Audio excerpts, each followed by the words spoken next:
Sebenarnya introvert itu gimana sih? Aku juga masih bingung sampai saat ini introvert itu meaning itu masuknya gimana?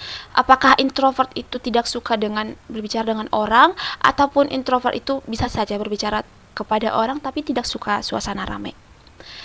Menurut aku introvert adalah aku yang dulu SMA, aku yang dulu SMP, aku yang dulu SD, and I cannot tell anyone what I think. Mungkin ini bukan ke arah introvert gak sih? Mungkin ini ke arah lebih bukan mungkin ini lebih ke arah yang nggak berani.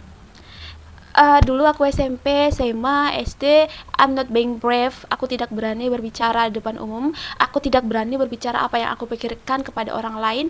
Dan aku berbicara itu seperti orang ngomong tapi terlalu ngegas, ngerti nggak sih?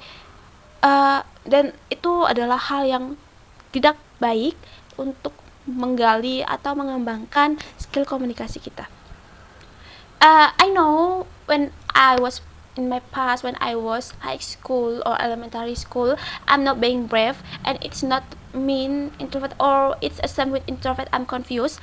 But now, when I was in college and when I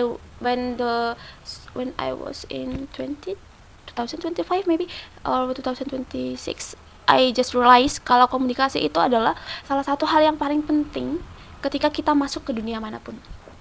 Kalau kamu atau kalau teman-teman belum berani berbicara di depan umum atau belum berani nih menyapa orang baru, tolong teman-teman kamu boleh bicara di depan kamera atau bicara di depan cermin dengan diri kamu sendiri, karena itu sangat berguna sekali, itu sangat powerful sekali ketika kita berbicara di depan kamera, ketika kita berbicara di depan kaca atau di depan cermin. Itu sangat menggali, sangat meningkatkan tingkat komunikasi kita. Bicara apa aja, bicara tentang pulpen kayak, bicara tentang gorden kayak, bicara tentang diri kamu sendiri juga tidak apa-apa. Maybe contohnya kayak gini, aku cantik, aku manis, aku baik, aku sukses, dan itu membuat aku semakin percaya diri. Nah, contohnya seperti itu. Karena ketika kita berbicara, ketika kita berkomunikasi dengan orang atau berkomunikasi, kita latih dulu dengan diri kita sendiri, terus kita berkomunikasi dengan orang. Kok agak ribet aku ngomongnya ya. Dan itu bisa membuat kita lebih percaya diri lagi ketika kita masuk ke dalam daerah baru, ketika kita pindah ke dalam suatu tempat gitu.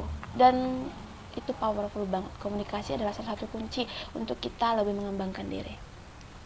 Jadi see you next time.